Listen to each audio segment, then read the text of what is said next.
is Fuck You Dad. All right, welcome to another episode of Fuck You Dad, everybody. Like my actual dad, I'm back in the studio in Chicago. Thanks to everybody who came out to the shows down south, North Carolina. They were super fun. And I'm back in the studio with a very fun Chicago comedian, Adam McShane. Hi, thanks for having me. Yeah, dude. Is your dad back in Chicago? No, my dad, I'm not. I mean, you're not even from. I'm saying, unlike my dad, I'm unlike. All right, yeah. I missed. No. Question. Yeah. Let's question I'll just the listen to joke the first second then. half of words sometimes, you know? It's just, I don't know. that's what I do a lot, too. I'm going to tune out a lot here. There's a lot of conversations where, like, halfway through, I'm like, oh, fuck, now I have to respond, and I jump right back in. Yeah. You know? Like, I hate to say it, but, like, every time I'm talking to my grandparents sometimes, love them to death, but sometimes I'm like, I just tune the fuck out, like, halfway through what they're saying. Yeah, my grandma said the N-word on Christmas. Jesus. Hell yeah. Is that a let's good get start? right into, I mean, not hell yeah, but it sounds like a fucking crazy story. Well, I mean, So she was what- just telling a story about a TV show, like an uplifting TV show that Yeah. took place in, like, you know, like kind of the end of like segregation times. And she Yeah. was like, oh, you know, and these people were bullied and they were called, and then she just Oh, used she just it. said and it. it's just Yeah, like, and you're like, that's God, you well-meaning, can't be but doing you that. can't be doing that. At Grandma. least that's a better context than when I thought, because the Yeah, old white grandma of saying course. the N-word on Christmas. Of course. I thought that was going to be a lot Yeah. worse, but I guess her heart's trying to be in the right place. But and it's, like, it's so they're so close to the end that you're like, you're like, let's just maybe let I'm it not go. an ally for not Yeah. saying anything, but It's I'm like, what's the point? you talk to the same five she's people. Gonna, yeah. There's gonna be no. It's really just a bubble. Like, Yeah. she's never going to interact. Like, you're going to teach them they, them pronouns just for her to die like a week later. It just put your energy No. in the right place. In fact, that might kill them. That think might it's be the killed she has like a many- seizure. many When good she's like, grandparents. how many genders? And her brain, she's still trying to wrap her mind around 1,000 channels. Yeah. She can't understand more than 2 genders. I told her my partner was coming, and then explained they them pronouns, and she baked like 30 ZDs because she's just like, how many people are you dating? So you're dating and you have a cult? You have a sex cult now? Yeah.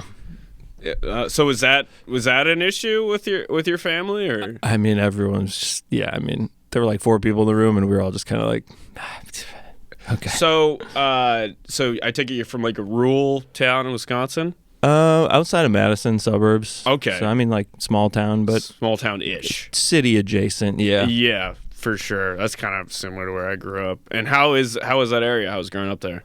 It was okay. It was like bored suburb kid stuff. A lot of like vandalism and 1,000%. property Yeah, crimes. yeah. You know? You're just so bored. Destruction becomes Yeah. the only thing. Like- You're like, dude, let's just start a fire and see what happens. See if that makes us feel something. I mean, we could have probably found a way into the city more, and we just didn't. We're like, let's just destroy.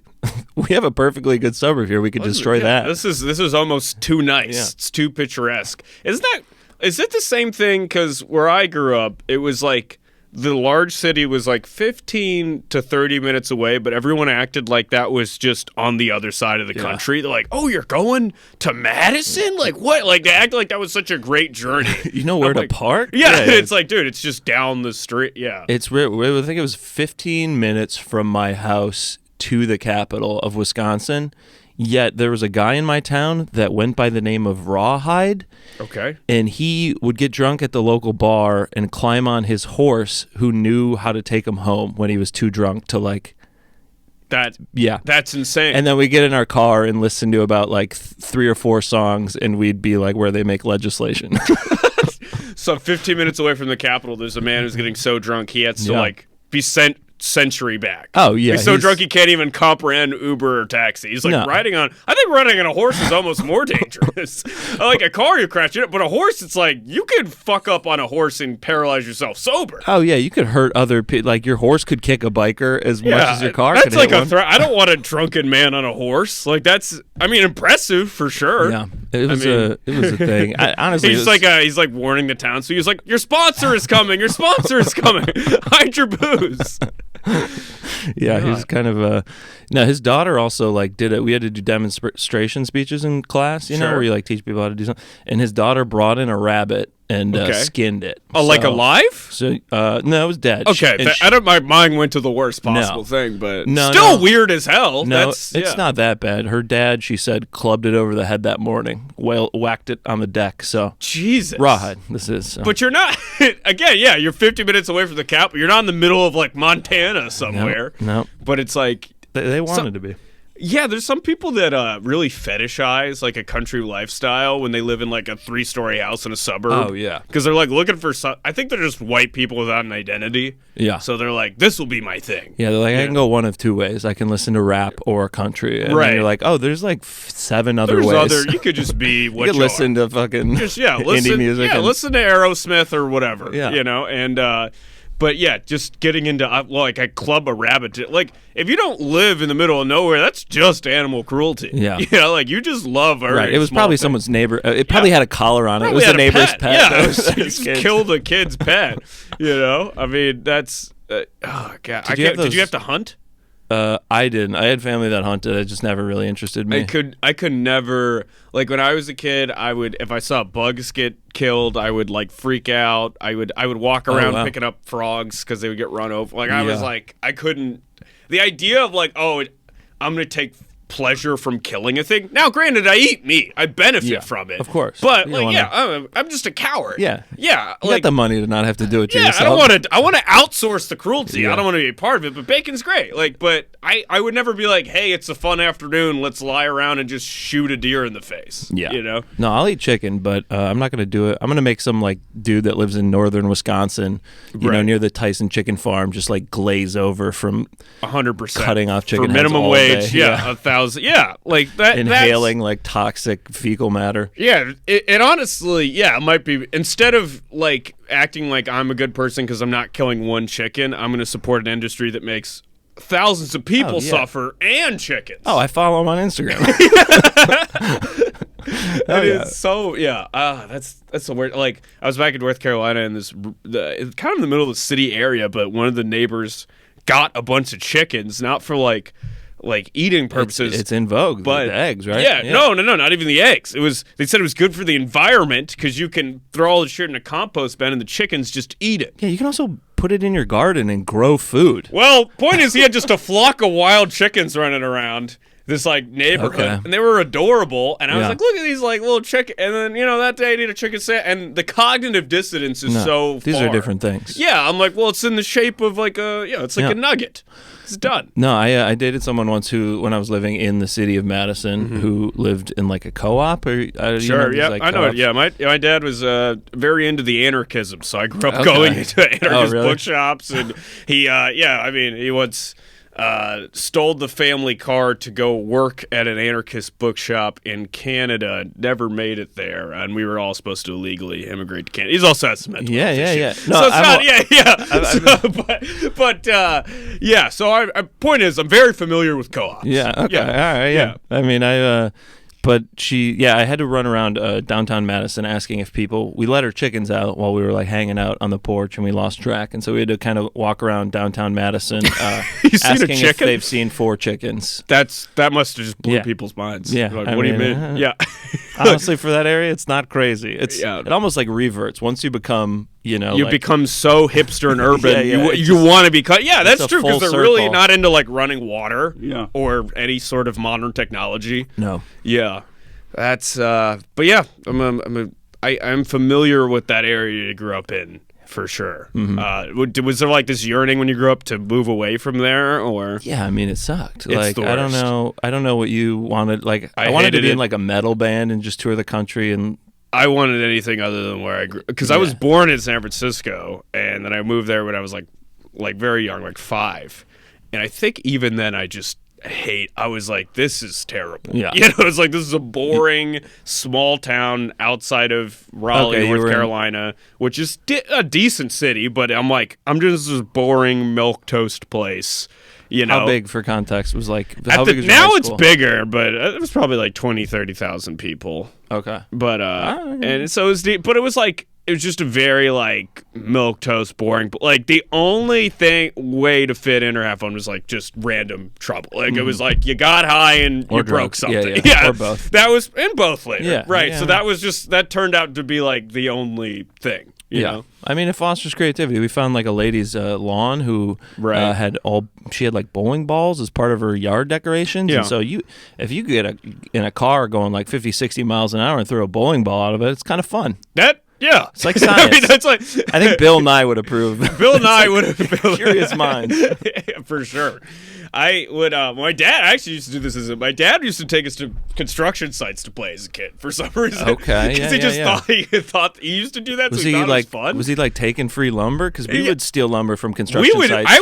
We would fuck around, and I guess we just enjoyed being in like demo houses and like breaking stuff. Fun. You pee in the corner of the foundation. Yeah, it just felt like kind of fun to be somewhere where people didn't want you to be. Yeah, even if the consequences would be so low, it's just like they're just like, get out of there. I need a way to do something wrong. 100%. Feel something. Feel something.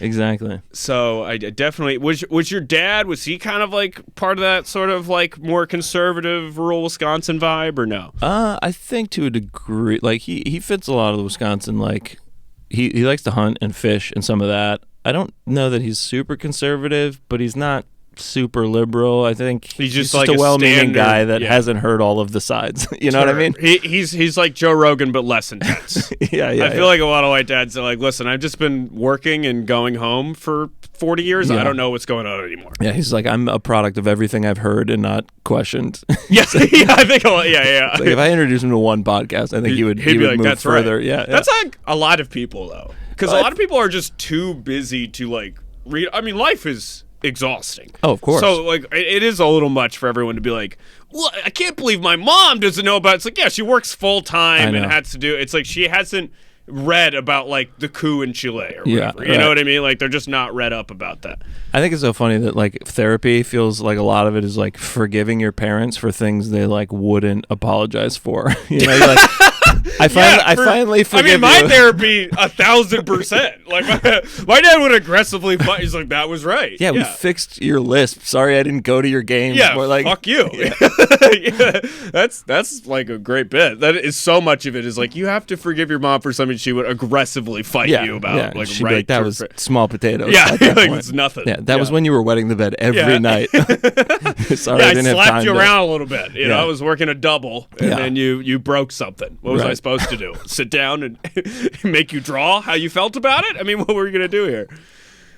Do your parents go to therapy? Your dad has I don't know a ton about your dad's history, but I was given a little touch of the bipolar from my dad's side too. So I don't want to totally say fuck you, Dad, for that, but like it's definitely it's not.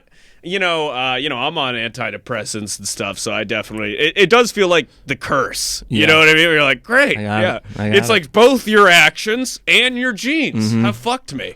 But I mean, my dad's one of those. He's one of those free rangers. He's kind of like I'm not in treatment. I'm fine. Like even though he's been institutionalized. Well, it feels I had one manic episode, and the cool thing about it feels real. Yeah. You feel like the smartest guy in the world. Yeah, it's like drugs without the you don't have to buy anything or there's no terrible chemical in your body. It's just pure psychosis right to the dome. Well, that's the horrible part about mental illness is it's like it's affecting the thing that you make all your decisions with. Yeah, right. So it's pretty tough to realize that muscle's been compromised. Of course. Like a normal healthy person is not having to like second guess their own thoughts. No. In fact, that would be like in another direction, mentally unwell. Yeah, to be like, is this real? Yeah. But like, if you deal with mental illness, you have to be like, wait a minute, that's crazy. Let me address that with a person I pay to second guess my own brain. Or is that just the opposite of anxiety, where you're just like, or is that true? Or is that true? And just constantly just this feedback. Maybe that's healthy. Maybe being the most anxious person in the world is... There's like some anxiety is good. Like you should be worried some of the time. Yeah, people probably do hate you. Some people do. They thought what you said was weird. Yeah, of course. That joke you said sucked. People in high school are still mad at that thing you did. Some of those thoughts are valid. Yeah. But so it runs in your dad's side of the family? Yeah. I don't know a ton about my grandpa, but I've heard bits and pieces, and it's like first off, like they're much better about medication and mental health these Whoa, days. we're level. Yeah. Fucking hats off to Zola. I mean, Zola, keeping me alive and on this fucking podcast. Yeah, you should My be sponsored by specific. I should be sponsored by Zola. This is a big pharma, pro big pharma. I'm a huge podcast. pro big pharma on that way. I'm like, I was just an idiot for years, and I was like, I think it's going to affect my creativity. Meanwhile, I've just been drunk and lying down for a week. I haven't done anything. I haven't written a new joke in 6 months. But I'm like, this is going to affect. And now it's like, oh, now that I'm not chronically ill all the time. Now that I'm not so anxious, I think I can't go to a comedy club because everyone hates leave the me. house. Yeah, I tend to be a lot more creative. Yeah. No, it's thankfully I wasn't doing stand up when this happened, so I didn't have to really. I'm just like, this has been my normal for a long time. That's great. Do you take meds for it? Yeah, I take like a mood stabilizer for it. Yeah. I feel fine on it. But I feel bad for my grandpa's generation because they would have to take like archaic drugs. Oh, they would chop off part of their brain. That was a treatment, and then or they would just basically like chemically numb them to the point where they're just zombies. Yeah, and lock them up forever. Yeah, I think I was in the mental hospital and I confused what drug I was. I thought I was taking like lithium, which is what they used to like prescribe people. Still, some people take some. Yeah. If you're having a bad case of it, I think you get hit with the lithium. Okay, I think that's more. I mean. Yeah, long ago. That's all they. I think they. That really was had. like that was it. That was their thing. That was like we got cutting part of your brain off. You can take this lithium. You can eat batteries. Yeah, like, I still don't know what it is, but I mean, I think it like really knocks your ass out. Well, that's what people in the mental hospital were like. I forget if it's like you got to really be hydrated. It does something where you have to like really be diligent. That's that in Seroquel too. It's another antipsychotic where it's like you maybe that is it then. Okay. Yeah, but people were like, "Oh, are you on that?" And I was like, "Yeah." And they're like, "Oh, but you haven't been drinking." I forget what it was. It was some sort of self-care thing, and they're like, "You didn't know you're supposed to drink water all the time?" And I was like, "No." And people like freaked out, and then they like pulled me aside, and they're like, "Oh, you don't actually take that." Well, also, like, what medication is it where it's like if you don't drink a bottle of water, everyone's like, let's go to the ER. Like, what are you putting in your body that needs to be flushed the fuck out? Yeah, so that was fun. Well, props to you. Yeah, go get help. I was because my dad had him. I think I just had this, Did you ever have to the stigma ever hold you back? I feel like I kind of internalized a lot of that, even though in my personal life I try to, fight against it. But I kind of was like, oh, I never want to go to a mental hospital because that's something my dad, and I felt the embarrassment of that, and I feel like that prevented me for a long time. I'm sure your dad had actions that like. Oh yeah, like hurt you and your family in ways. Yeah. And so it's like, just being anything close to that is probably just like the last thing. Yeah, I think that's what it was. Yeah. So I didn't want to go. Or like, I'm different because I would never hurt me like that. That's what it was. I think I want it, but then you're in a place where it's like, I should probably go. That is where I need to go. Or like, I remember I called like the operator for that once, and they're like, "So like, are you fine? Are you suicidal?" And I'm like, "Totally, I'm good." Like, I just in that moment, I was like, "Well, I feel like I'm having a good time talking to you." Like, this is nice. Maybe I'm just overreacting. Like, and so that kind of, I don't know. I really wish. Yeah, if you're listening, just fucking check it out. I would just keep it under the rug. Be like, hey, I did these road dates. Nobody had to know. Yeah. Yeah, but for some reason I felt, but it is getting a lot better. Now I think you're lame if you're not taking anything. Yeah, exactly. Fucking steal it from your dog if you have to. Steal it from you. Dude, it's the same How stuff. many pets are on pill? Like, I had to watch someone's cat once where they took anxiety medication. They took gabapentin, which is an anxiety medication. And I'm like, what the fuck is your cat nervous about? Oh, and it was probably an emotional support cat. My friend Maddie has 2 emotional support rabbits. First off, these things, they die like instantly. Probably just shiver in a sauna, these things, just out of fear. Yeah, it's like, how are they supposed to stop you from killing yourself? Yeah, well, and then it's like, if your emotional support dog needs an emotional support gecko, like all of a sudden you're going on the plane with a zoo. You've got like Noah's Ark there trying to hold your psyche in place. I just don't understand what the cat existence. That is probably the chillest one we have, where you get free room and board from someone you don't even pretend to like. No, and they don't even have to pretend to like you. Yeah, like, not even a little bit. They do their own thing. They're fun. Like, what happens? Worst case, he has a panic attack. He actually wants to be held for once. Yeah, right. I don't see. It's like he's what a the dog. fuck happens? Yeah, that is wild. Like, they have better healthcare than a lot of people in our country. Oh yeah, it's great. I forget who it might have been a podcast or something I heard about. someone just talking about their dog going into surgery, and like an immigrant heard it and just laughed. And he's like, "Wait, what?" They're like, "Did I miss something?" Like they didn't speak the language well. They're like, "Did you say?" Yeah, well, in so many parts of the world, it's like people don't get adequate. Yeah. It's like, so yeah, no, we don't think the terrier's gonna get like the checkup and the whole thing. Yeah. You know? Yeah, they're like, "Oh, you have a cleft palate? Just lay down when it rains." I don't know how you're going to keep water in your mouth. That's just your nickname now. That's just what it is. Lay down when it rains. I mean, what's the big... I'm sure there's a lot of issues. I don't know the main issues with cleft palates. But I don't know. I thought it was just you have like probably not drinking water. It's probably more serious than that. But I'm an idiot. I don't know. But was that... how was telling your dad about that? Was that kind of a tough conversation? See, that's where I think I think it kind of skipped him to a large degree. Mm-hmm. Like his dad had a lot of problems, and I think it really affected their family growing up. So when I kind of had my whole thing, because like I didn't really have an option. I was really like, they threw antidepressants at me when I was like manic. For some reason. Which makes it worse. Oh, it makes it so much worse. That in the bipolar world, that'll shoot you the other direction. I was on the like. You were like, whoa! It was crazy. I got it figured out. Yeah, dude. I'm like, okay, I'm moving my family to California to like grow wheat. Like I was just like, I don't know. Society was collapsing all around me. Meanwhile, I was just in the park with my family. Like it was just a nice day. Right, but you're like, I'm gonna save everybody. Yeah.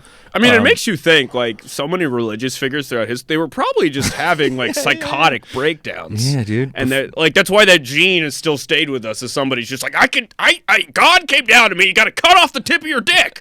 Like, people did. And they're like, all right, let's listen to him. He seems dedicated. It truly, like, if you have the charisma, like, people buy, like, I feel like a lot of, like, cult leaders probably have a lot of these mental health stuff. Oh, like, quite literally. Because if you're charming and, like, you believe it, people believe it too. I think a lot of what keeps you check if you're mentally ill is you got to have a job, right? So if you got the cult thing going on, you don't have to, really prove you're functional to anybody. Exactly. You could just sell your insanity as being correct. Yeah. It's a good deal. I live by the Scientology building, and it's very fun to watch those. Wait, in Chicago? Yeah. Dude, I can't believe that they're still just killing it. Yeah. They're so open.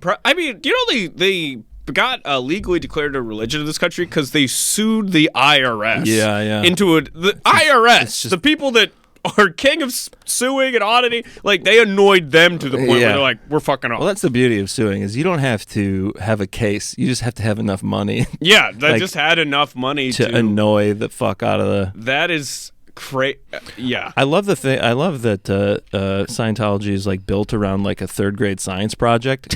It's like a lie detector, but it's worse. It's like not as accurate. Yeah, it's just like the needle moved. I think they ask you general life questions like, were your parents divorced? You're like, yeah, and you're like, did you feel sad about that? And they're like, up and moved. And they're like, you got some dead aliens. Yeah. Let's go back. I think that is they just like convince you have like more trauma, and then they unearth it. Mm-hmm. But I think psychoanalysis, there's like a lot of cases, like when psychoanalysis came out, of people who were convinced by their therapist, I don't think intentionally, but that they were like molested, and they weren't. I've heard about that. Because it was like they were like trying to chase this like repressed memory thing, and to a point where they kind of implanted them.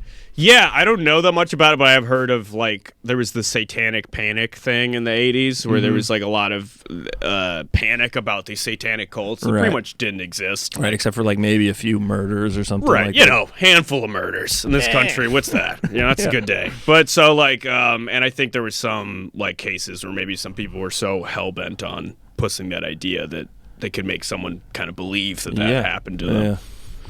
Yeah. Wow. Mental health. Oh, so I gotta ask. What I gotta dox my dad? What do I gotta do? You don't have to dox your dad. I don't know. You just got some like fun tales about your dad. I do. Yeah. Well, all right. There's really only one. Yeah. You say the worst thing he's done. Give him a social security number. No. Well, I do. There's only one thing where I'm really like, fuck you, Dad. And it's so pathetic that I'm still holding on to this. Sure. So maybe I can get some catharsis from this. Yeah. But I was 4 years old. Okay. And I was still using a pacifier. That is sad. It's old. That's a little much. And so the parents started like, I probably had a few, Yeah. Hey, my family was doing okay. Yeah. I had more than one pacifier. And I think they slowly started like getting rid of them to where I was down to 1, and then so they were cutting off your supply. Yeah. You're trying to wean off the pacifier, but you're shaking. You just want another hit of that passy. Exactly. Yeah. And then we were driving the car, and he's like, "Oh, you got it." Which it's crazy to think I was at an age where I could respond and understand all this, but he was like, "Oh, give me that. There's a B on it." And I look at it, and I'm like, "No, there's no B on it."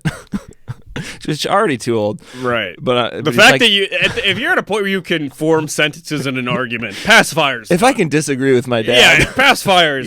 I should be sucking on a. If there's anything other than dada no, then that's gotta go. Yeah, and I disagreed, but he was like, no, it crawled inside it, and these things are like yellow rubber, so I'm like, maybe. He's been really nice about it. A lot of dads would be like, you got to spit that out, arm slapping you. No, I mean, I was he was just trying to mind fuck you. He was just like, there's gross bugs in there, dude. He Queen's Gambit me. I don't know what that shit, but he outsmarted me, and so he's like, okay, I'm gonna shake it off outside the window, and then dropped it on the highway. Yeah. Like, oh, what are we gonna do? Damn. Yeah.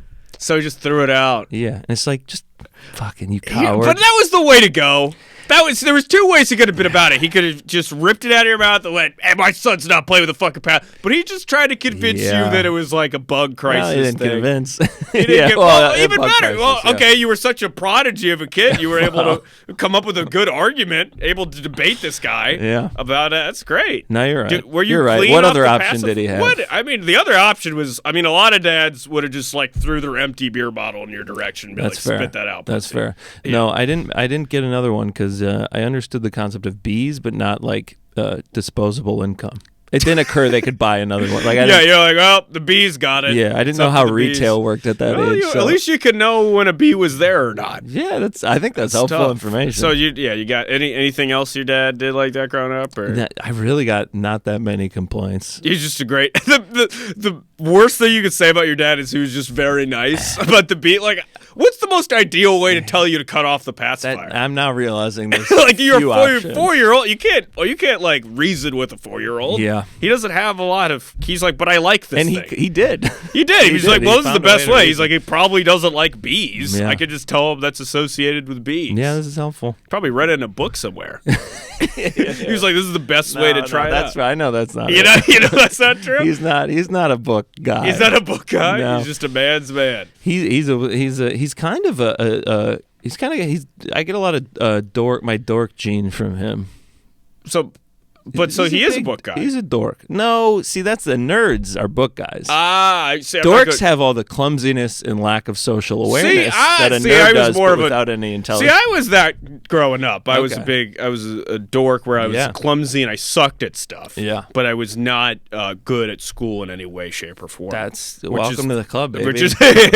Okay, so your dad's he's kind of like that dad from Back to the Future, sort of. Ooh, I'd have to rewatch, but he was kind of a goof. He's a goofy guy. Yeah, he's a goofy guy. Yeah, okay, but that could usually call get me Max, a sense of humor. My dad is a full-blown goof. Okay, but he's kind of funny, or yeah, he's pretty funny, and he definitely liked like comedy and stuff. Just kind of like he's a guy that likes to have a good time. He likes to throw a few beers back and like lives in Wisconsin. Yeah, I mean, I literally I went home like from college one summer, and he had like this really bad like scab and scar like on his chin. Mm-hmm. I was like, oh man, what happened? And I think he made up a lie at first, and then he had to admit that he just was drunk and ate a jalapeno popper while it was too hot, and the cheese burned him for like a month. I could respect that though. Yeah. I'd be like, yeah, you're my dad. Yeah, I'd be like, because you have moments like that getting older where you're like, oh, I'm just that guy now. Yeah. Where you're like, oh, I'm the age my dad was. Like, I have a lot of the same mannerisms. Of course. Like, if I just had a kid right now, I would just be my dad. I'm just this mentally ill, angry man. I mean, my dad had 2 kids by my age now, so I'm like, I get it, dude. Tough. Yeah. That's a tough thing. No, he said that, and I pulled the turtleneck that was up to my nose down, and I'm like, me too. We had a Spartacus moment. Yeah. That's. I would really bond if my dad was like, I fucked up and drunk. That's like a actually positive conversation I had with my dad. I remember when I turned 21, is my car insurance lapsed, and in North, that's illegal. Yeah, and you get put in jail, and it's like, my dad's like, I remember with my car, I didn't pay my car insurance, I was got arrested. And we were just like, what are you gonna do? Fucking car insurance, being arrested for being broke. And that was like one of our big bonding moments. You put a gold star on the helmet that you wear. Yeah, pretty much. He's like, we're both We both just suck at making money. Did you get pulled over and you almost No, got I arrested? never. Oh, okay. I never did. I did crash that car drinking and driving, but no, I never got pulled over for the not having car insurance, which I did for about 6 months. I do think that's probably the saddest thing you could get arrested for is just not having $70. Yeah. Oh, for sure. But mine was different because I did take driver's ed in high school, so they charged me it was close to $200 for car insurance. I was paying up the ass. Wait, but could you have? Yeah, it's just more expensive to not. Yeah, I just wasn't. I mean, why would? I just didn't want to do it. I don't know. I would pay to get out of every class. I was like, fuck that. I was, I wasn't exactly a focused youth, so I didn't do it. Yeah. I mean, the class where they taught us to pleasure, other than the one where they taught us to pleasure women, I would pay to get out of every class. They taught you how to do that? No, of course not. Yeah, I was like, what? I'm like, how liberal is Madison? I would pay to take that class. Yeah. Still. Yeah, still. I'm looking. I'm getting rooked online. And usually it's leaving them. That's usually the thing that'll cheer them up the most. Yeah. No, so my dad's mostly just kind of drunk and goofy shit like that, just a man. standard man. Just kind of like Homer Simpson, but a little smarter. Yeah. Right. He there was have you ever skydived? No, I got a lot of friends and family that have tried it, but I tried it. Did it not go well? No. I just came from the funeral, but they did it. They successfully. I don't know if I need to pay $250 to feel terror. Yeah, I got enough of that going on for sure. I'll just skip look a at pill. my credit score. I don't need to have that feeling of fear. Yeah, that's fair. But now they strap you to a guy, right? Right. And back in the day, they would do what they call static line jumps, and so they would teach you all day how to steer like a parachute, and then they would take you in a plane, and there would be a thin cable that attaches to the plane and your parachute. So once you fall a certain distance, it rips it out for you. Mm-hmm. And then you would climb out onto the wing and let go. And it sounds like a much different experience, but he just got it wrong. And instead of going against the wind while landing in the parachute, he went with it. And so he said he just took out 12 rows of corn and he was a mile away from where he was supposed to land. It's like how Superman came to the Earth in the comic books. That's insane. Yeah, right. You look like you just crash landed on Earth. I mean, that's wild. Smoldering crater in the ground. Hello, I'm the last of my kind. Sent here to find refuge. Yeah, just where the council finds me. Wake of terror. Some farmer lost income that year because he couldn't watch a 12-minute video. Yeah, and he's like, fuck this, I get it. Yeah. He's just too busy trying to cool down this jalapeno popper and eat it down. Yeah, so a lot of stuff like that. I don't know. Do you get a lot of stories from your dad's youth? Does he have? He doesn't seem reserved about talking about stuff. Man, about his youth. He actually grew up in Green Bay, Wisconsin. He grew up in your neck of the woods. Yeah. He did a cool thing where he made a short film about his dog having superpowers, which was kind of cool. It was cool, but part of it was that he had to manufacture the dog throwing him on the roof by just jumping off the roof. So and then reversing it? Yeah, on the tape, and all the neighbors were just like, "Where's that goddamn strange kid jumping off the roof again?" That's so a bunch of people thought, but he didn't get hurt? No. All right. So that's a cool positive story. I don't know. He kind of had did your dad ever give any drug advice?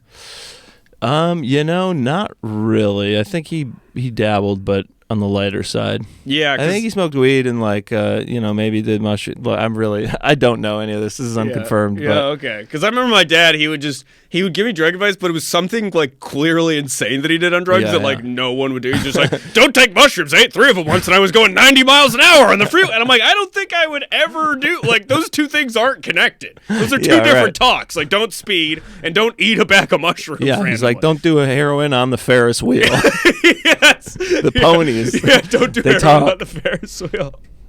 An autobiography. Yeah, I clearly don't know my drugs. Ponies talking on heroin. Yeah, Jesus Christ.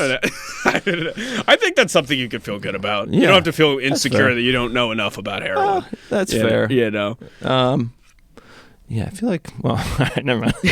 You go. I don't know. Sometimes I'm you lay down and you're like, no, I'm not going down this train. no, just shoot. Have you ever been cuddling with a loved one and you're like, this would feel is this what like heroin relationships are like, where you're just like, you're like cuddling just for like, 8 hours a day? I'm like, this feels great. That's the cutest way to refer to heroin addiction. It's like, oh, I'm just cuddling, Oh, God. cuddling on some alleyway floor with somebody sinking else. into a mattress with your best friend. That seems I think that's the cutest way to put it. Like, what? I Well, don't what get made you want to pick up anything. heroin? You're like, well, I love cuddling. Yeah, That's what you guys do all day. I love that I'm oxytocin just hit. here for the cuddles. Yeah. My love language is touch. Dude, what am I thought gonna say? I didn't know I needed a literal spoon. I thought it was about just the into spooning. spooning. Yeah, right.